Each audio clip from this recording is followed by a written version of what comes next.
What's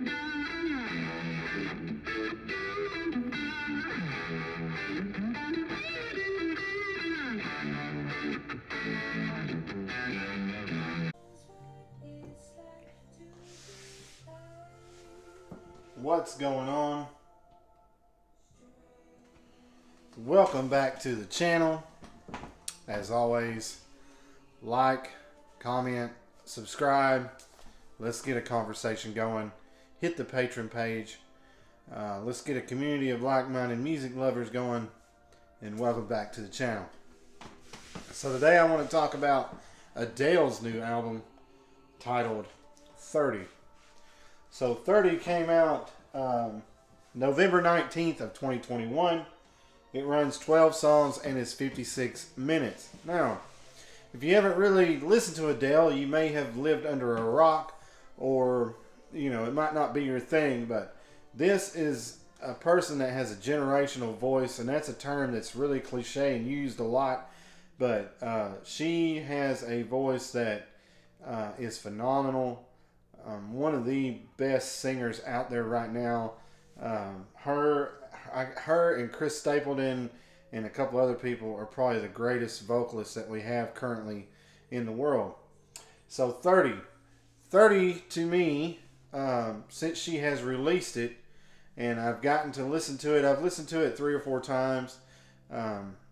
Whatever she has gone through with her divorce, having a child, her weight loss, all of that obviously weighed very much on Adele, and this album is her way, I think, of getting that out. Now, it's interesting that since the album has dropped, she requested that Spotify remove the shuffle option. Apple Music, you can still shuffle the album, but she wants you to listen to the album from start to finish, and that's usually what I do when I check an album out.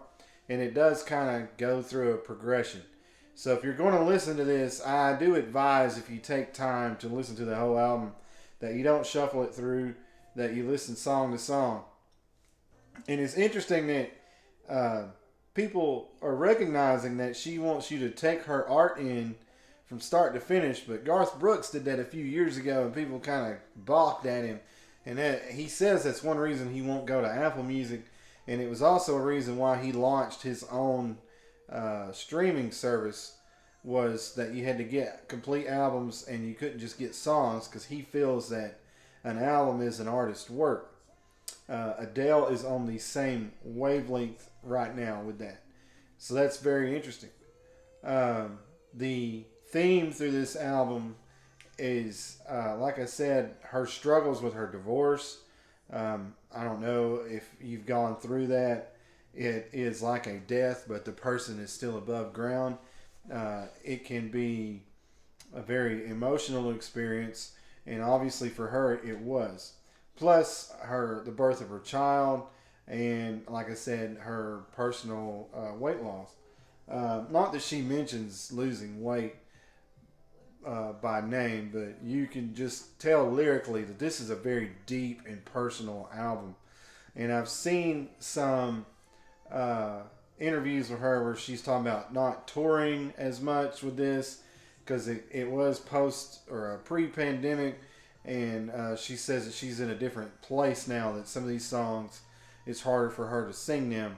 But I respect that, because obviously when you listen to it, she's conveying what she's gone through very emotionally, and very it does carry a lot of weight.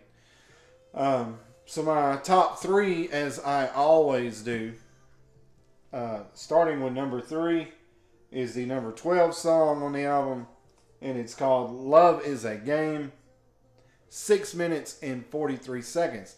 Now the thing for me is the album starts out and the songs get longer as the album goes along, as she's telling the story. And this last track, the thing that really got me is the drums. The drums have a Ringo Starr kind of feel to them, which is very cool.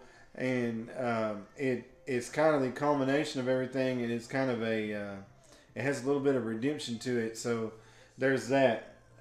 My number 2 song off the album is To Be Loved. Again, Number 11 track, 6 minutes and 43 seconds again. I just love her vocal delivery on this song.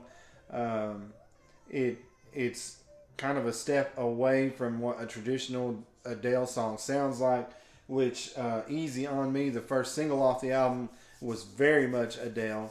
But once you get past that, she creatively is stepping out of her mold, and I really respect that and enjoy that. So that To Be Loved is a